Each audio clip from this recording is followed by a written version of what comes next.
Okay, so we've all been hearing the reports, right? About Israel, post-October 7th. Things seem more secure on the surface.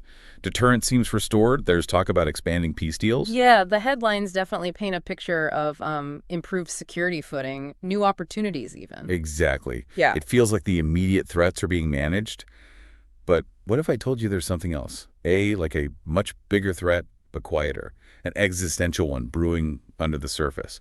And it's got nothing to do with the usual security stuff like rockets or borders. That's precisely what we need to get into today. We're basing this on a really crucial article. It's by Professor Eugene Kandel and Tzur, published in N12, August 14th, 2025. The title kind of says it all. The war will end. The bill is already on the way. Who will pay the price?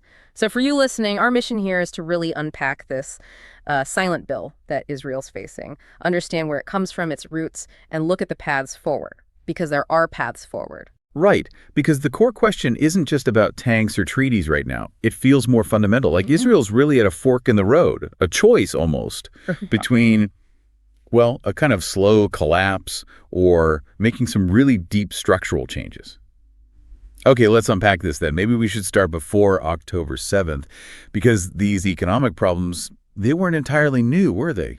No, not at all. The foundations were already shaky, let's say. What kind of things are we talking about, these structural issues? Well, several long-standing problems. You had low labor productivity, for instance, which basically means the economy wasn't generating enough value for the hours people worked. Okay. Then there was underinvestment in key infrastructure, roads, power, that sort of thing. Right, the base. And regulations, many found them stifling, lots of red tape holding businesses back, plus a really heavy dependence on the high-tech sector. Great while it booms, but, a bit risky. Makes sense. Don't put all your eggs in one basket. Exactly. And maybe the biggest one, low participation in the workforce, particularly among the Haredi community and also the Arab population, groups that, for various reasons, have historically relied more on subsidies and state support. So the economic engine wasn't firing in all cylinders, even back then. Precisely. It wasn't getting enough bang for its buck, economically speaking. And think about this. A study, even back in August 2023, so before the war, it already flagged that Israel's economy was heading towards being unsustainable. Given the demographic trends, they said maybe within 2 or 3 decades. Wow. Okay, so the warning signs were there. They were, but here's the kicker, and this is central to Kandel and Tzur's article, October 7th and everything that followed. It massively accelerated that timeline, that expiration date. The clock is ticking much, much faster now. And the war itself brought immediate, huge costs, right? Adding fuel to the fire. Immense costs. The article breaks it down into 3 main economic hits. Okay, what are they? First, a direct one-time cost. They estimate it conservatively at about 200 billion shekels. 200 billion. Just the direct hit. Minimum, yeah. Second, a big loss in economic output. Think about all the reserve duty, businesses damaged or disrupted, international relations getting strained. That all means less economic activity, so less tax revenue coming in. Makes sense. A ripple effect. A huge one. And third, this is a lasting change, a permanent addition to the defense budget. Around 40 billion shekels extra per year for at least the next decade, on top of what was already spent. Wow. Okay, so direct costs, lost income, and a permanently higher defense bill. You put all that together, and the financial pressure is just enormous. The estimate from the source is that taxes need to go up by over 70 billion shekels annually for a decade. 70 billion more per year. Yes, and critically, that number, it doesn't even factor in the high cost of military service itself, regular and reserves. Which is already a significant burden. Exactly. So the authors ask the unavoidable question, who's going to pay this massive extra bill? And maybe more importantly, are they willing and are they able to pay it? Okay, so that's the massive elephant in the room, isn't it? Who pays? And you mentioned this isn't entirely new, it's just amplified now. Right. The underlying structure of who contributes versus who receives benefits was already skewed. There was a study back in 2018 by Dr. Michael Serrell, an economist from the Kofilet Forum. What did that find? Some pretty stark figures. It showed that Roughly 90% of Haredi families receive significantly more in state services and transfers than they paid in taxes, up to about 180,000 shekels more per year on average for those families. Okay.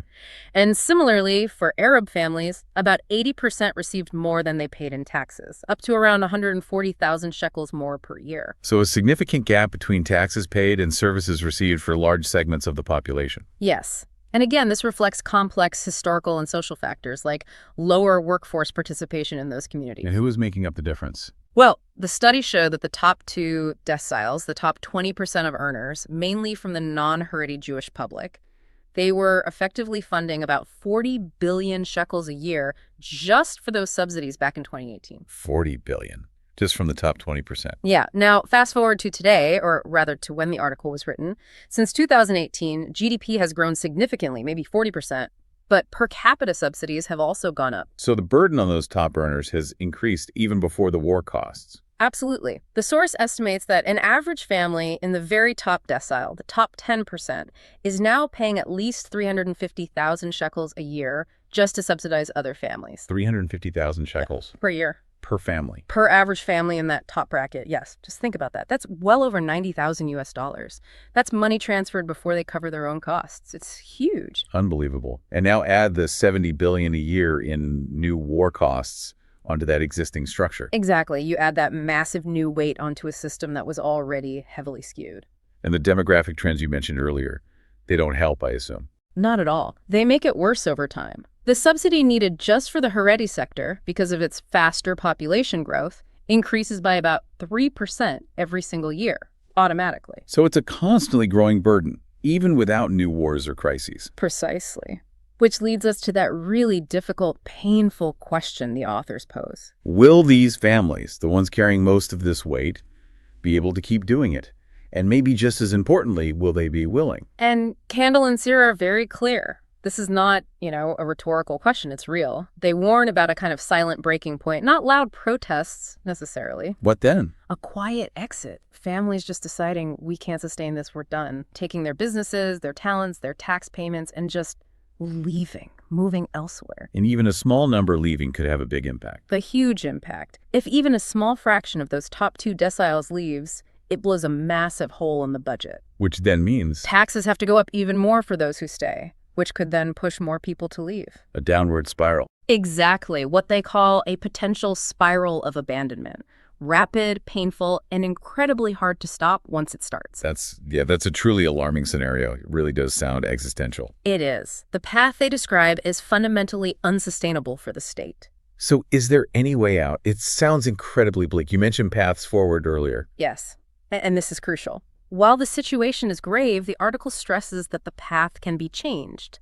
The good news, if you can call it that, is that it depends entirely on choices made within Israel. Okay, so what's the root cause they identify, if it's not just the economics?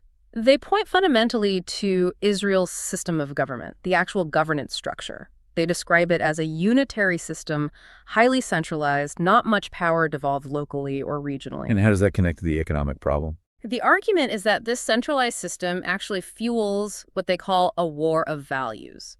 Different societal groups have deeply held, often conflicting, values and priorities. In a centralized system, everyone has to fight for resources and influence at the national level. Compromise becomes incredibly difficult. Because it feels like a zero-sum game.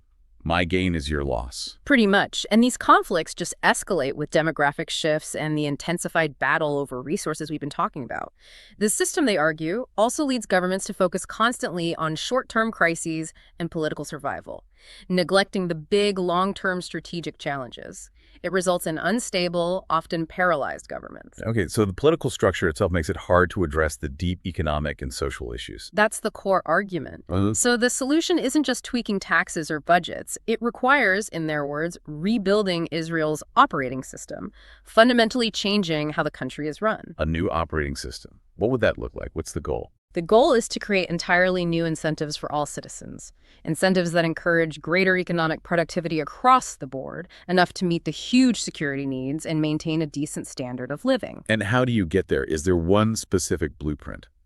They say there isn't just one way, but any viable solution needs to meet four basic conditions, four pillars, if you like. Okay, what are they? First, a new social contract, really redefining the relationship between the citizen and the state, protecting everyone's core values, ensuring no group feels coerced by another, ending that war of values. It has to create a fair, balanced division of rights and responsibilities for everyone. Rights and duties. Right. Balanced. Got it. What's second? Economic responsibility. This is key. Each group or community should be able to choose its own lifestyle, its values, its priorities. But it must also take responsibility for funding that lifestyle without being solely dependent on subsidies from others. Wow, that's a major shift. How would that even work? They emphasize the need for a transition period, allowing groups time to adapt, to develop their economic capacity. Yeah. It wouldn't be overnight. Okay. Economic responsibility. What's the third condition? Effective government. The system has to be redesigned to ensure stability. You need mechanisms for governance that are efficient, professional, and less driven by short-term political calculations, more insulated from bias. Makes sense. Less crisis management, more actual governing. Exactly. And the fourth condition ties into that: stability of the rules. Meaning? The basic rules of the game, economic, political, social, need to be clear and stable. They can't just be changed on a whim by whatever coalition happens to be in power. That stability is crucial for any long-term planning, investment, and just basic social trust. So a new social contract, economic responsibility, effective government, and stable rules. That's quite the overhaul. It's fundamental.